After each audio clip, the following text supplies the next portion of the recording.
السلام علیکم، آپ دیکھ رہے ہیں الحجاز ٹی وی HD۔ آئیے نظر ڈالتے ہیں آج کی اہم خبر پر۔ مزید خبروں کے لیے وزٹ کریں ہماری ویب سائٹ www.alhejaznewshd.tv اور www.alhejaznewshd.f پر۔ راولپنڈی ملک زاہد قیوم کی رپورٹ کے مطابق راولپنڈی ٹریفک پولیس کا نو پارکنگ اور غلط پارکنگ کرنے والوں کے خلاف کارروائیوں کا سلسلہ جاری۔ گزشتہ ماہ ٹریفک پولیس کے ریفٹر اسکواڈ نے نو پارکنگ اور غلط پارکنگ پر 15,005 افراد کو چالان کیا۔ کارروائیاں شہر کے مختلف مقامات خصوصاً مری روڈ، اڈیالہ روڈ، راجہ بازار، کمرشل مارکیٹ، صدر کینٹ، سید پور روڈ، چکری روڈ اور دیگر کمرشل مقامات پر کی گئیں۔ CTO رائے مظہر اقبال کا کہنا ہے کہ شہری غلط پارکنگ اور نو پارکنگ زون میں گاڑی کھڑی کرنے سے گریز کریں۔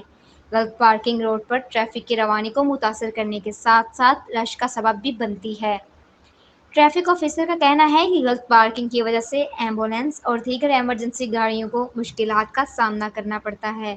ایجوکیشن ونگ کے ذریعے روزانہ کی بنیاد پر شہریوں کو ٹریفک قوانین اور پارکنگ سے متعلق آگاہی فراہم کی جا رہی ہے۔ ٹریفک آفیسر رائے مظہر اقبال کا کہنا ہے کہ شہری محب وطن اور مہذب ہونے کا ثبوت دیتے ہوئے ٹریفک قوانین پر عمل درآمد کو یقینی بنائیں۔ شہری ٹریفک کی روانی کو بہتر طریقے سے رواں دواں رکھنے میں اپنا کردار ادا کریں۔